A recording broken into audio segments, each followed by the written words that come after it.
하나님 말씀 읽겠습니다. 창세기 1장. 성경 찾기가 엄청 쉬워요. 창세기 1장이니까 제일 앞으로 가면 됩니다.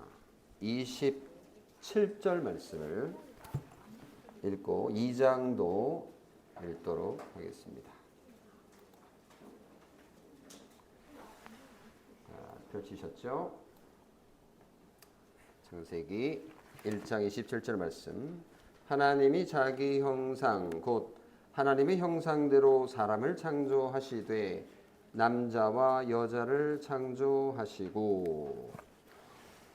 2장 7절도 읽겠습니다. 여호와 하나님이 땅의 흙으로 사람을 지으시고 생기를 그 코에 불어넣으시니 사람이 생명이 되니라. 오늘 설교 본문입니다. 우리 어린이를 위한 교리문답 5문 16문, 어린이들 때문에 정말 평생 듣기 힘든 설교를 최근에 듣고 있지 않나 싶은데요. 진짜 우리는 기본을 제대로 못 배운 어른들이 아닌가라는 생각을 준비하면서 종종 하게 됩니다. 이번 설교도 마찬가지인데요. 하나님에 대해서 지난번에 우리가 배웠는데 하나님은 어떤 특징이 있는가? 하나님의 특징 두 가지를 우리가 배웠습니다. 하나님은 시간과 공간의 제한을 받지 않으시는 시공을 초월해 계시는 분이시기 때문에 시공의 제한을 받는 우리는 얼마나 큰 위로가 되는지, 시공의 제한 때문에 얼마나 많은 후회도 되고 또 아픔과 슬픔도 우리한테는 있는데, 하나님께서 시공을 다 초월하신 무한하시고 무궁하시고 변함없는 분이시다라는 것을 믿는 우리는 정말 행복하다라는 것을 우리가 확인했는데요. 오늘 주제는, 지난번은 하나님에 대한 거지만 이번에는 인간에 대한 주제입니다. 그래서 인간 보조 제목으로 흙에서 하나님의 형상으로 라는 제목의 설교를 듣도록 하겠습니다. 우리 어린이를 위한, 꼬마를 위한 교리문답 15문, 16문은 이런 질문이에요. 사람은 왜 특별한 존재일까요? 답 아시죠? 16문은 첫사람은 누구일까요? 답 알죠? 벌써 답이 나오네요. 오늘 이 두 가지를 가지고 설교를 할 건데요. 성경은 인간이 흙에서 시작해서 하나님의 형상으로 완성된 아주 특별한 존재라는 것을 말하고 있는데요. 이걸 우리가 익히 다 알고 있는 거지만 오늘 설교를 통해서 좀 더 깊이 좀 들어가 보려고 하는데요. 15문, 16문의 질문을 편의상 설교를 위해서 뒤집어서 순서를 바꿔서 제가 설교를 준비를 했습니다. 16문은 첫사람은 누구냐라고 질문을 했는데 답이 아까 나왔는데 뭐라고 그랬죠? 첫사람은 아담입니다. 너무 단순하고 쉽기 때문에 굳이 답을 안 하는 우리 어린이들이 있는데, 근데 이 단순한 대답 속에는 어마어마한 의미가 담겨져 있기 때문에 창세기 2장 7절을 읽어보고 설명을 좀 하려고 합니다. 2장 7절 같이 한번 읽어볼까요? 여러분이 가진 성경 시작.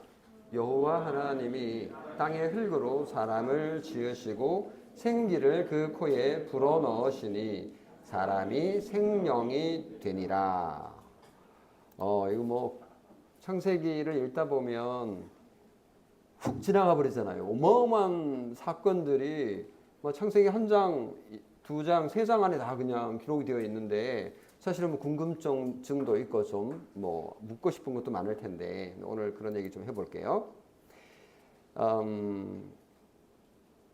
한국어로는 확인이 좀 잘 안 되는, 구분이 잘 안 되지만 좀 신기한 표현이 하나 등장을 하기 때문에 소개를 해볼게요.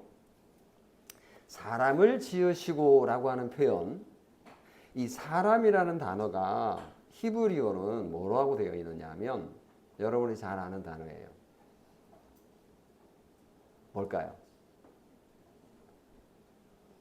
사실은 찍으면 맞을 수 있는 건데 답을 말하면 말할 걸 이렇게 말할 단어입니다. 뭘까요? 사람이라는 단어는 아담입니다. 그죠? 생각났었죠? 그럴 것 같았죠? 아담이라는 말이 사실은 사람이라고 번역할 수 있는, 실제로 이 사람이라고 번역된 히브리어는 아담이라고 되어 있어요. 그런데 창세기 2장 23절에 가면 똑같은 이 아담이라는 단어가 나오는데 거기에는 사람으로 번역하지 않고 아담이 이르되, 아담이라고 번역을 해요. 여기서는 그냥 사람이라고 번역하고 뒤에 가서는 아담이라고 번역을 하는데 왜 그럴까요? 히브리어 아담은 보통 명사로 번역을 하면 인간 또는 사람이 되는 거고, 고유명사, 그러니까 아담의 이름, 이거 헷갈리네 그러면, 첫 인간의 이름이 아담으로 불렸던 거예요. 그런 거 있잖아요. 우리 그 세상에 처음 등장하는 그런 물건의 이름은 처음 붙여진 그 회사 이름이 또는 그 물건 이름이 그냥 고유명사가 이제 보통 명사가 되는 그런 경우가 있지 않습니까? 그런 거와 같은 격이라고 생각하시면 됩니다. 그리고 성경에 따르면 이 아담이라고 하는 이름은 한 개인, 그러니까 하와의 남편 아담이기도 하지만 이것은 단순히 한 개인이 아니라 인류 전체를 대표하는 인간이라는 의미로도 쓰입니다. 그걸 어떻게 하냐고요? 성경에 보면 그렇게 쓰이는 것을 여러 곳에서 발견할 수 있거든요.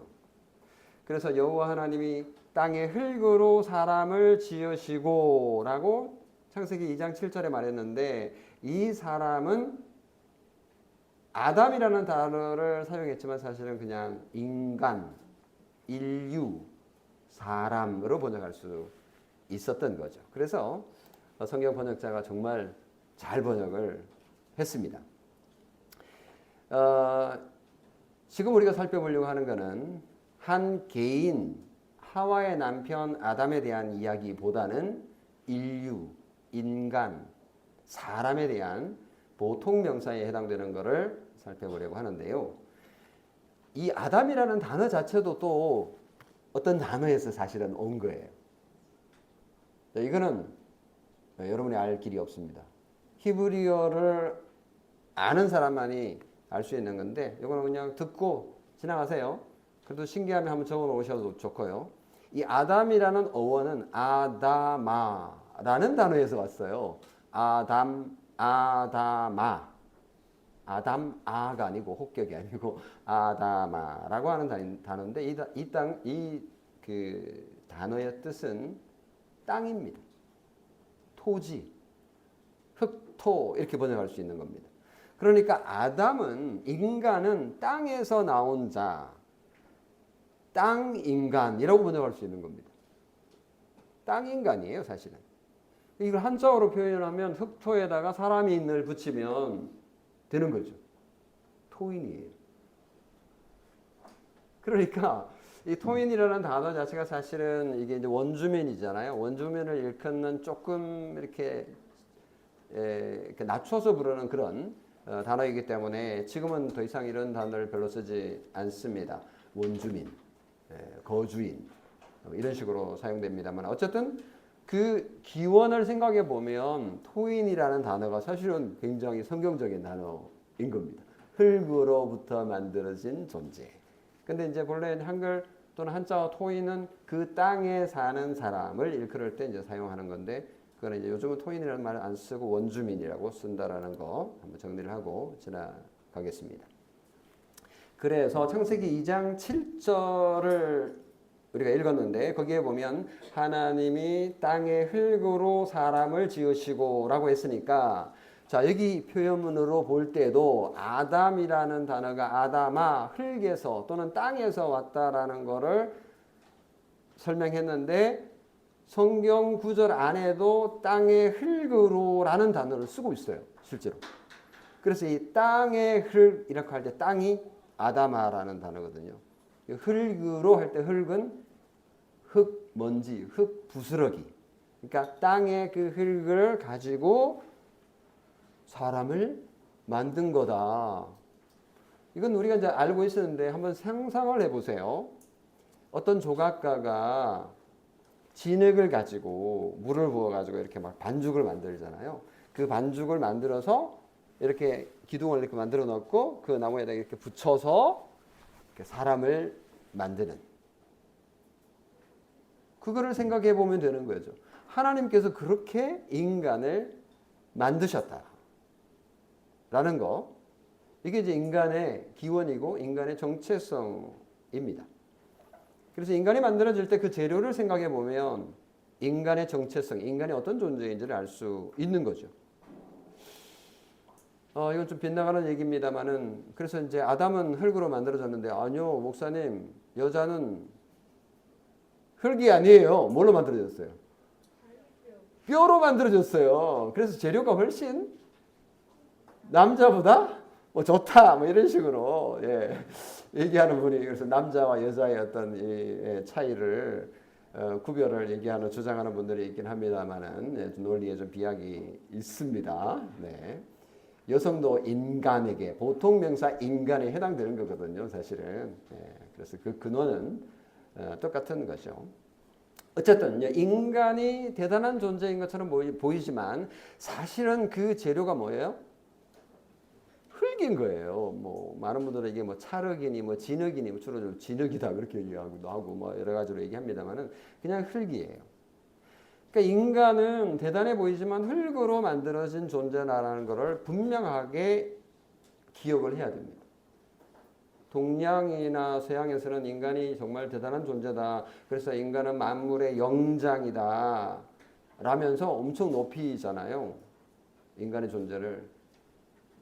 자뻑이라 그러나요? 엄청 어깨 힘들어가고 그러는데 사실은 흙으로 만들어진 평범한 피조물인 거죠. 그렇지 않습니까?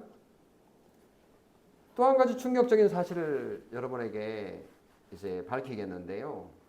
물론 이미 아시는 분도 계시겠지만 의외로 잘 모르시더라고요. 인간만 흙으로 만들어진 것이 아니라는 사실. 인간만 흙으로 만들어진 것이 아니라는 사실. 아세요? 뭐가 또 흙으로 만들어졌는데요? 우리 어린이들 한번 대답해 주세요. 흙으로 만들어진 게 또 있었어요? 네? 확실해요? 네. 어디서 봤어요? 누가 그래요? 그런 거 같아요. 땡. 이야, 답은 맞았는데 과정은 아직까지 완성되지 않았습니다만 앞으로 완성된다고 확신합니다. 자, 갈수록 갈수록 혼돈에 빠지게 되기 때문에 성경을 살펴봐야 됩니다. 우리의 답은 언제든지 성경에서 찾아야 되는데, 근데 의외로 성경을 읽을 때 우리가 좀 사실 확인 안 하고 그냥 은혜 위주로 읽는 거가 아닌가라는 게 이제 여기서 드러나는 건데요. 정말 우리 라울이 말대로 사람은 흙으로 만든 게 아니고요. 동물도 흙으로 만드셨어요. 진짜예요? 찾아봅시다. 창세기 2장 19절. 바로 찾아보면 되죠. 창세기 2장 19절. 같이 읽어볼까요? 시작. 여호와 하나님이 흙으로 각종 들짐승과 공중의 각종 새를 지으시고. 라울이 알겠어요?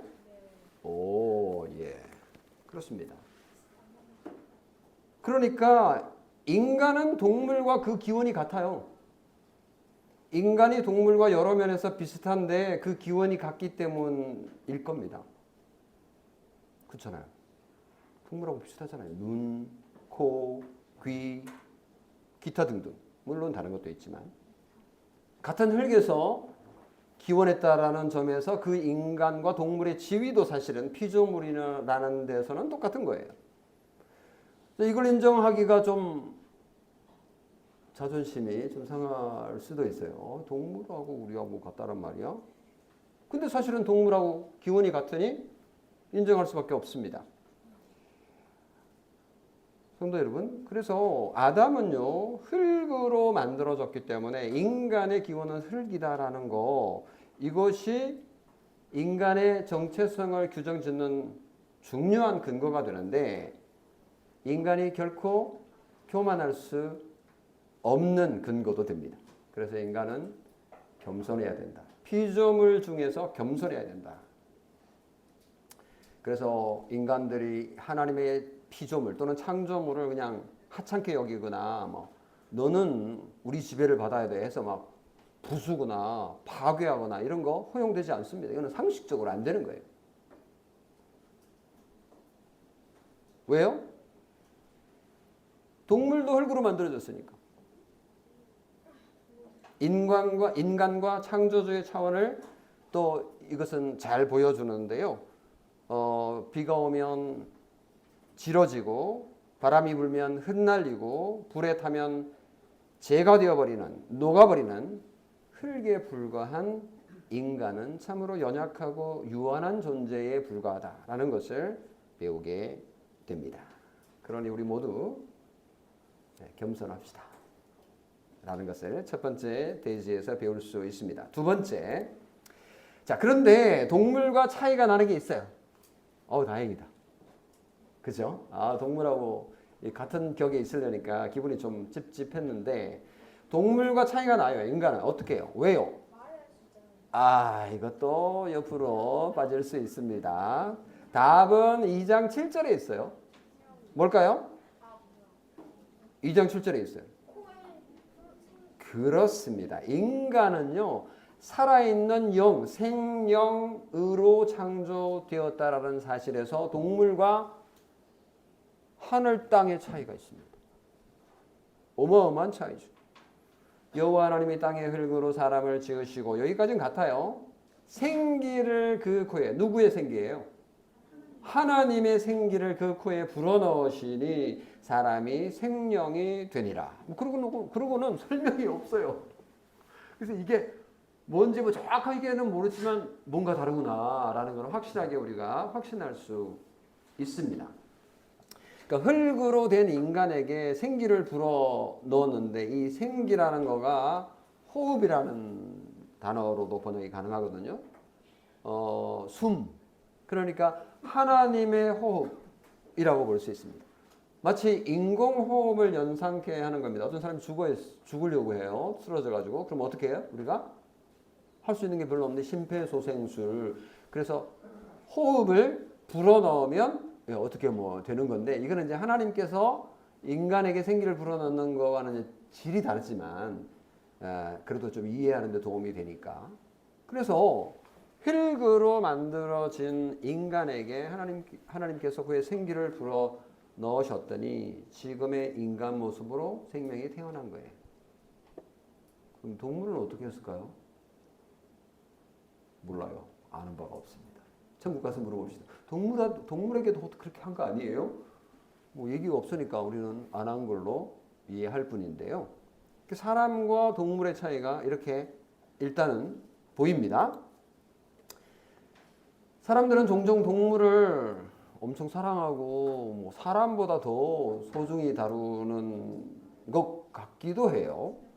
동물 학대도 심각한 문제입니다만은 동물을 너무 또 이렇게 우상시하는 그런 경우들도 있지 않나 싶은 생각이 드는데요. 요즘 거리를 다녀보면 사람들이 이제 유모차를 이렇게 밀고 다니는데, 여기 교회 앞에도 엄청 많은 분들이 밀고 다니는데, 벌써 아시는 분이 계시네요. 네, 그렇다니까요. 거기에 진짜 사람이 아기가 있는 확률이 몇 퍼센트나 되는지 모르겠어요. 한번 세볼까 봐, 언제 한번 앉아가지고. 몇 퍼센트 될 것 같아요? 네? 한 50% 될 것 같아요. 저도 그렇게 생각이 드는데, 그건 몰라요. 해봐야 아는데. 진짜 한 50% 정도는 애완동물을 이렇게 엄청나죠. 사람 대우를 하고 있는 거죠. 동물 사랑이 정말 대단합니다. 앞으로 이 분야 여러분 일하면 엄청 가능성이 있어 보인다라고 말할 정도인데, 그러나 아무리 똑똑한 동물이라도 하나님께 동물이 예배 드리는 거 봤어요? 네. 그런 거 본 적이 없습니다. 뭐 동물 데리고 와서 이렇게 예배하면 그 하는 게 아니냐 이렇게 또 강변할 분들이 계실 것 같아서 그래서 총회에서는 뭐 이런 질문도 올라왔어요. 뭐 개에게 세례를 줄 수 있나요? 애완동물에게 뭐 이런 질문이 진짜로 올라왔어요. 총회에 진짜로 놀라운 일이죠. 근데 동물과 인간은 어마어마한 차이가 있는데 동물에게는 하나님의 생기가 없고요. 생명도 아닙니다. 생명인 인간만이 하나님께 예배하고 기도할 수 있습니다. 이것이 인간의 존귀와 위대함인 거죠. 그러니까 인간이 흙으로 만들어졌다는 사실에서 겸손을 배우고 그리고 인간이 하나님의 생기로 생명이 된 것은 정말 영광인 거죠. 그리고 또 한 가지 중요한 사실은 아담이라고 하는 것은 단순히 첫 번째 인간 하와의 남편이 아니라 모든 인류의 대표라는 점도 살짝 얘기하고 지나갈게요. 그래서 아담이 타락했을 때 아담 하와의 남편 한 사람이 타락한 게 아니라 인류 전체가 죄인이 되었다라고 성경은 얘기하고 있기 때문에 이 부분 살짝 말씀드리고 지나가려고 해요. 억울한데요? 또 이렇게 생각이 들 거예요. 근데 예수님이 둘째 아담으로 우리 죄를 위해서 대신 또 다 짊어지고 죽으셨어요. 그래서 그 예수님 덕분에 우리가 구원을 받게 되는 거예요. 우리가 예수님께 우리 짐을 맡긴 적이 없는데 예수님이 우리를 위해서 돌아가셨다고 그러니까 이게 대표의 원리라고 하는 건데 아담이 지은 죄가 우리한테 대표로 지어서 우리가 죄인이 된 것처럼 예수님이 대표로 우리를 위해 죽으심으로 우리의 죄가 용서된다는 이 복음이 우리에게 있기 때문에 인정할 수 있는 거죠. 아담이 죄 지은 거 내 거 맞아. 나도 죄를 지어. 아담의 자손 맞아. 라고 인정할 수 있는 겁니다. 이것은 이제 로마서 강의할 때 제가 설교를 했지만 오늘은 살짝 지나갑니다. 그래서 인간이 동물과 다른 점은 하나님의 생기로 탄생한 생명이라는 사실. 믿으시죠? 네. 아멘입니다. 이것은. 세 번째, 인간은 하나님의 형상인 존재다라는 사실입니다. 이제 이게 오늘 설교의 하이라이트입니다. 인간은 흙으로 만들어졌지만 하나님의 생기로 생명이 되었어요. 나름 뿌듯합니다. 귀한 존재예요. 그런데 그 정도가 아닙니다. 인간이 특별하다라는 것은 또 다른 이유가 있는데 그것은 바로 우리 교리문답 15문, 제가 16문을 먼저 설교했죠. 15문에 나오는데 사람은 왜 특별한 존재입니까? 라는 질문에 대한 답입니다. 답이 뭐죠? 사람에게는 하나님의 형상이 있기 때문이에요. 이것이 정답입니다. 그리스 로마 문명을 여러분이 나중에 이제 학교에 들어가서 또는 엄마 아빠는 옛날 학창 시절에 배웠는데요. 그리스 로마 문명 엄청 박수치고 대단했다라고 하고요. 지금도 그 유물들이 바다 밑에 또는 땅 속에 묻혀 있는 것을 발굴하고 발견해내고는 박수를 치고 정말 대단하다라고 하고 있습니다. 이거를 본따서 또 역사 속에서 르네상스 시대라고 14, 15세기 이때쯤에 어마어마한 로마를 중심으로 해서 이탈리아를 중심으로 해서 유럽이 이 그리스 로마 문화를 다시 되살리자 해가지고 엄청난 부흥, 문예부흥이라고 말하죠. 부흥을 일으켰는데 그 가운데 이 문예부흥 르네상스의 핵심은 인간이 얼마나 아름다운지, 인간이 얼마나 대단한 존재인지를 밝히거든요. 그래서 여러분이 이제 유럽에 가게 되면 이탈리아나 이런 데 가게 되면 보게 되는 그 그리스 로마 문명의 모습 대표적인 것들은 보면 뭐 조각상들 보면 남성들이 근육질이 뭐 어마어마하고 그리고 여성들은 또 몸매가 뭐 인물이 뭐 대단하고 그래서 정말 인간이 얼마나 아름다운지 다비드상 같은 경우 그리고 뭐 비너스상 이런 것들 보면 와 저렇게 아름다운 사람이 있다는 말이야 정말 감동을 자아내게 하고 그래서 인간 모습을 한 신과 같은 존재를 그리고 있습니다. 그래서 인간이 신과 같은 존재라고 높이 칭송하고 싶은 거예요. 나도 그런 존재에 속하고 싶은 마음이 사실 있는 거죠. 그래서 인간의 이성과 인간의 사고와 인간의 언어를 사용하기에 다른 피조물들보다 더 뛰어난 존재라는 것을 뭐 여러 가지 방식으로 증명하고 싶은 거예요. 지금도 여전히 그런 일들은 일어나고 있습니다. 그런데 역사 속에 보면 그런 것들이 이제 도드라지는 시기들이 있는데 그때가 바로 르네상스 시대 그리고 그리스 로마 문명이 창궐했던 그 시대였는데요. 사실은 인간이 독특한 이유는 그래서가 아닙니다. 인간이 특별한 진짜 이유는요. 하나님의 형상을 지녔기 때문입니다. 그래서 창세기 1장 27절 하나님이 자기 형상 곧 하나님의 형상대로 사람을 창조하시되 땡땡과 땡땡을 창조하시고 뭐예요? 남자와 여자를 창조하셨는데 남자와 여자는 하나님의 형상으로 창조되었다라고 말합니다. 뭐야 하나님이 그러면 여자라는 얘기야? 남자라는 얘기야? 그죠? 남자와 여자는 다르잖아요, 형상이.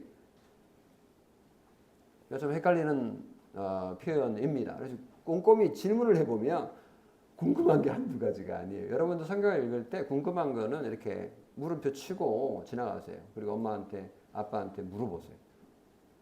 엄마, 아빠 다 대답해 줄 겁니다. 걱정하지 마세요. 네. 왜? 엄마, 아빠 모르면 목사님한테 물으면 되죠. 엄마, 아빠 물을 거예요. 그래서 대답해 줄 거예요. 네. 근데 목사님이 다 아냐? 목사님도 다 몰라요. 그럼 저는 누구한테 묻죠? 네. 천국 가서 물어보고 나중에 대답해 주는 거죠. 이게 제 논리인데 그래서 대답할 건 다 있습니다. 인간이 특별하고 독특하고 유니크한 존재인 이유는 다른 피조물보다 능력이 특출하기 때문이 아니에요. 하나님의 형상대로 창조되었기 때문이라는 사실입니다. 인간이 하나님의 형상으로 지음받았다는 사실, 이게 인간의 독특함이라는 점을 기억을 해야 되는데요.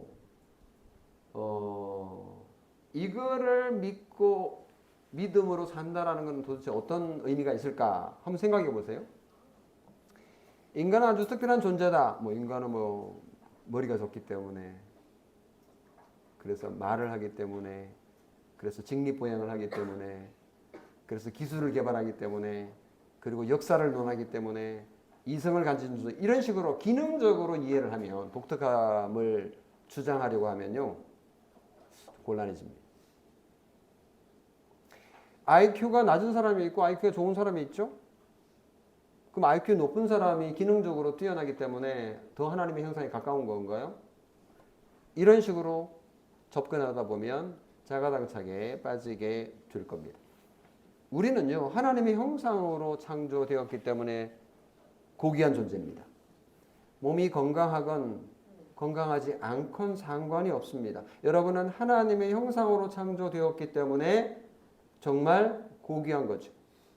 가정이나 직장이나 사회에서 쓸모없는 존재로 취급받든 또는 정말 엄청난 상을 받아서 진급을 빨리 하건 상관이 없습니다. 그건 카운트가 안 돼요. 우리가 하나님의 형상으로 창조되었다는 그 사실만 중요한 거죠. 아무도 아멘을 안 하시네. 너무 당연하기 때문인가요? 2022년에 만들어진 칸 영화제, 저도 사실 보진 않았는데요. 출품작이 하나 있는데 플랜 75라고 하는 일본 영화가 있어요. 작가 제 이름도 기억이 잘 안 나는데 찾아보시면 됩니다. 이 내용은 75세가 넘은 인간은 더 이상 기능적으로 쓸모가 없기 때문에 국가에다가 신청을 하면, 이제 이거는 소설이에요. 소설. 그러니까 영화예요. 실제가 아니고. 국가에다가 신청을 하면 안락사를 도와주는 역할을 하는 거예요. 상담사도 붙여주고, 그래서 죽는 게 얼마나 기쁘고 즐거운지, 이 쓸모없는 세상에서 빨리 지나가는 게 얼마나 좋은지, 이런 거를 이제 도와주는 제도인 거죠. 너무 웃기는 설정이지만, 근데 사실은 인간을 쓸모 있고 없고 쓸모없는 것으로 판단하고 평가하는 것을 아주 잘 풍자하는 그런 영화라고 볼 수 있습니다. 정말 아주 고약한 그런 인간의 모습인데 지금도 여전히 우리는 그런 식으로 인간을 평가하고 대우하는 것을 꼬집은 거죠. 성도 여러분, 인간은 하나님의 형상으로 창조된 정말 고귀한 존재임을 잊지 말아야 합니다. 그러면 이제 설교를 마무리할 때가 됐는데요. 인간이 하나님의 형상이라는 말은 도대체 뭘까요?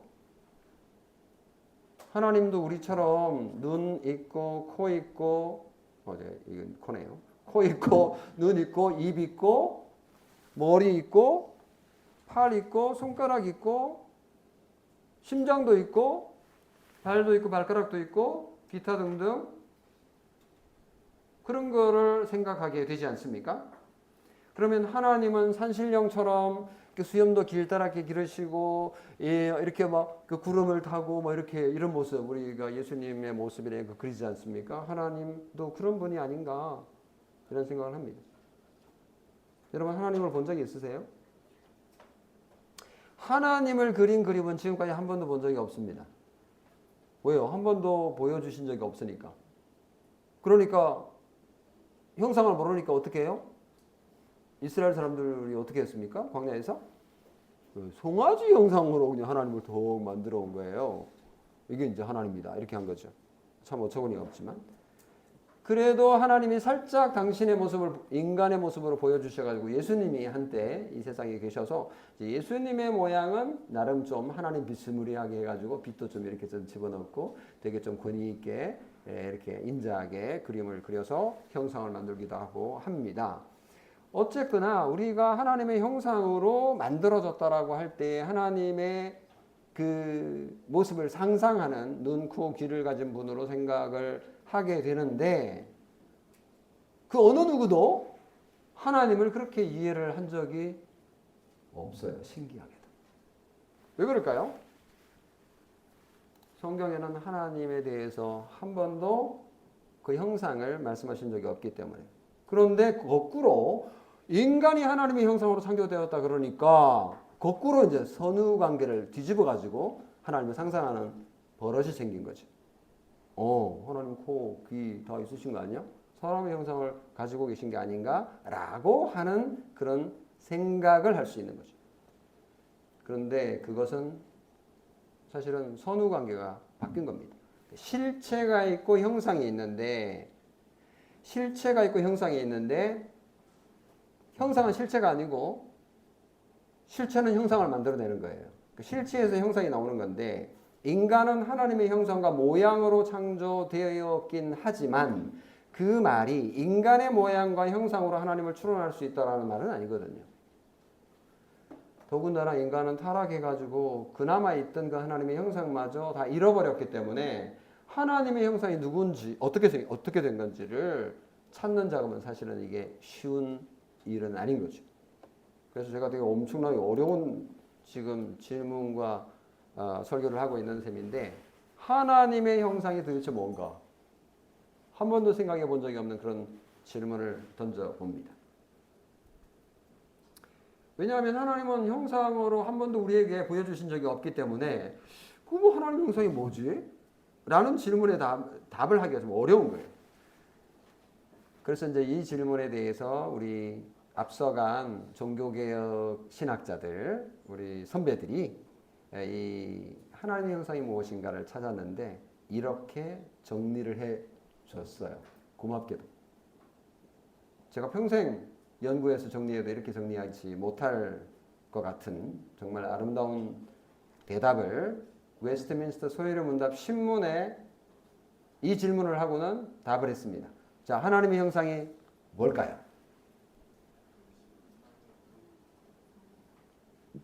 하나님의 형상은 모양이 아니라 따라합니다. 지식, 의, 거룩. 지식과 의와 거룩. 이게 하나님의 형상이라고 정의를 했어요. 뭐야, 재미없다 이렇게 생각하실 수 있겠습니다만 네, 뭐 대답이 되게 추상적이니까 모양이 아니고 추상적이에요. 지식, 눈에 안 보이죠? 의, 눈에 안 보이죠? 거룩, 눈에 안 보이는 그런 개념입니다. 그럼 이게 어디서 왔느냐? 종교개혁 지도자들이라고 별 거 있겠습니까? 종교개혁자들도 답을 어디에서 찾아요? 성경에서 찾는 거죠. 세상 모든 지식에서 온갖 책들을 다 읽어보고 거기서 찾는 게 아니라 성경에서 그 답을 찾는데 골로새서 3장 10절, 에베소서 4장 24절을 읽어보면 아, 하나님의 형상이 이거겠네? 라고 생각할 수 있는 구절이 있습니다. 제가 한번 읽어볼게요. 골로새서 3장 10절이 이렇게 되어 있어요. 새 사람을 입었으니, 새 사람이 됐대요. 새 사람을 입었으니 이는 자기를 창조하신 이의 형상을 따라 지식에까지 새롭게 하심을 입은 자다. 이런 표현이 있어요. 보세요. 창조하신 자의 형상을 따라 지식에까지. 형상이라고 말을 하고는 지식을 말하고 있어요. 그럼 지식하고 형상하고 관련이 있는 거야? 추론할 수 있죠?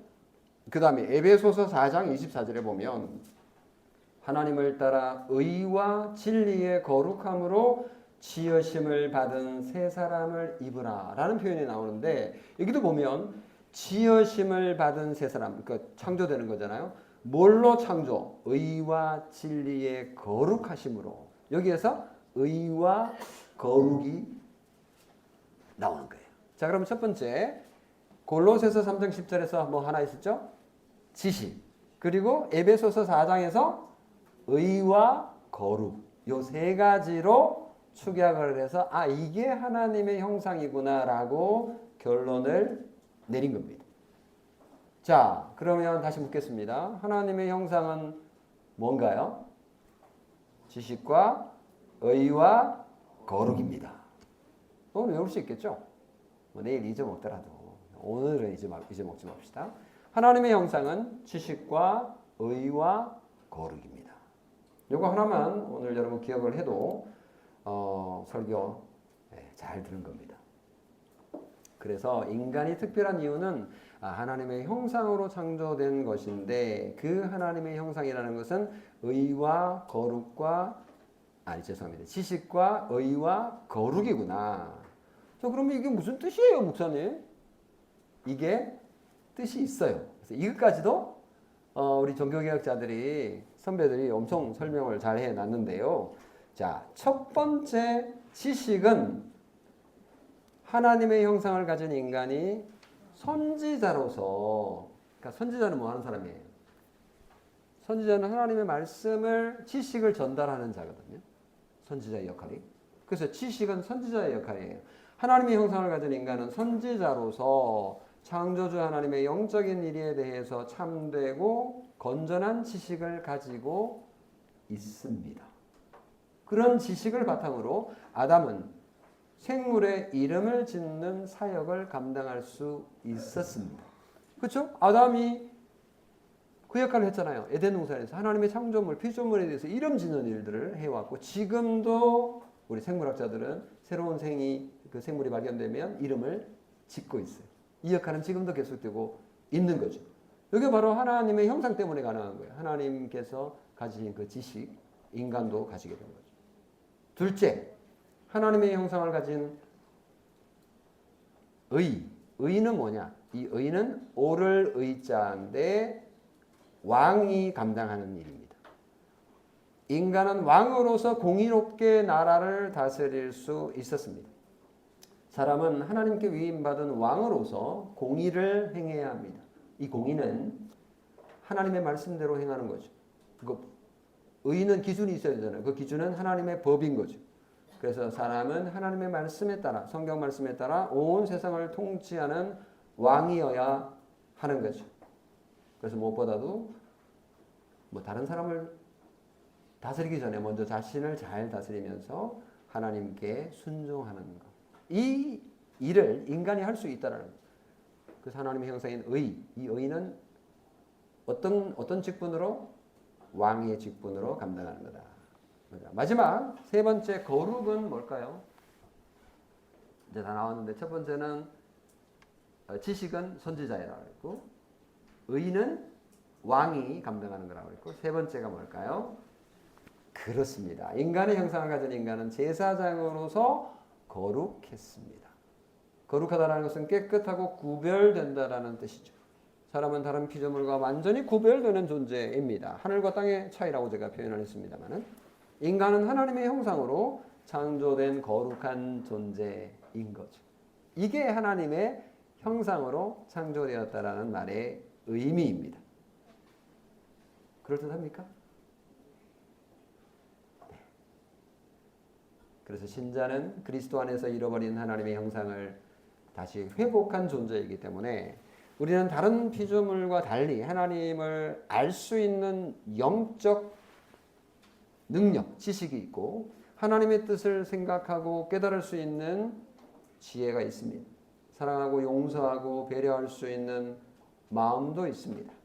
그리고 무엇보다도 하나님을 예배하고 교제할 수 있는 영적 생명, 살아있는 영입니다. 그러면 우리는 어떻게 살아야 될까요? 나를 하찮게 여기지 말고 하나님의 형상대로 지음받은 소중한 존재임을 기억합시다.